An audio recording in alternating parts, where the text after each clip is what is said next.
22 kasalukuyan at dating senador ang kasama po sa Napolis na nakuha ng GMA News mula sa dalawang magkahiwalay na source. Isinumite na rin ni Secretary Ping Lacson sa Senado ang hawak ng listahan ng mga personalidad na umano'y sangkot sa PDAF scam. Saksi si Jamsi Sante.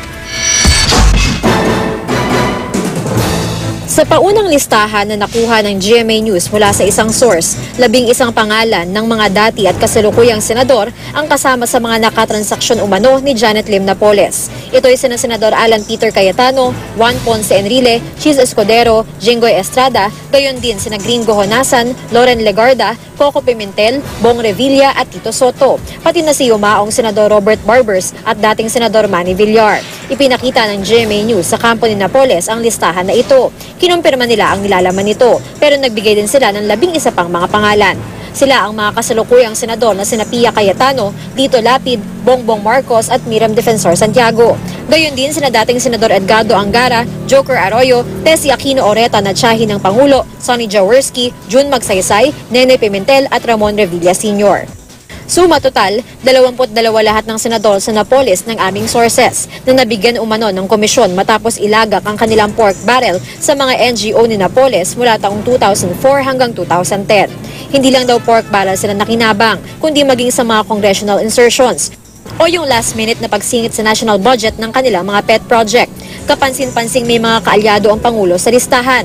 Ang 11 sa listahang aming nakuha, pareho sa Napoles ni Rehabilitation Czar Panfilo Lacson na isinumite na sa Senado na ibinigay sa kanya ng asawa ni Napoles. Bukod sa Napoles, nakadetalye rin sa 39 na pahinang dokumentong isinumite ni Lacson kung paano nasimula ni Napoles na kumita gamit ang mga bogus na foundation.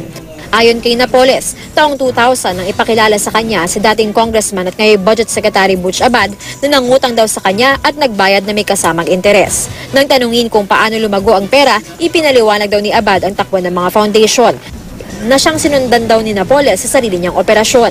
Kasama rin si Abad sa 69 na dati at kasalukuyang kongresista sa Napoles ni Lacson. Gayon din ang kaalyado ng Pangulo na si dating congressman at ngayon TESDA Director General Joel Villanueva at si noong congressman at ngayon Senador J.V. Ejercito.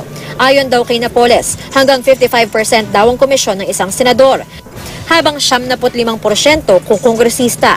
Hanggang 15% ang mapupunta sa ahente ng senador at ang matitira ay mapupunta sa iba pang sangkot, gayon din kay Napoles. Pinangalanan din ni Napoles ang mga nagsilbing ahente niya sa mga mamabatas. Pati ang mga opisyal ng ahensyang pinaglagakan ng pork barrel at tumanggap daw ng komisyon. Sa kanyang draft affidavit, humingi si Napoles ng pangunawa dahil isa lang daw siyang simpleng tao na gustong kumita para sa kanyang pamilya. Dahil high school lang daw ang kanyang natapos, naniwala siya noon na lihitimo ang kanyang negosyo. Kung alam lang daw niyang illegal ang pamimigay ng komisyon, ay hindi niya iyon ginawa. Inaantay naman ng opisyal na affidavit mula sa Justice Department na ipinasubpina na rin ng Senado. Ako si Jamsi Sante, ang inyong saksi.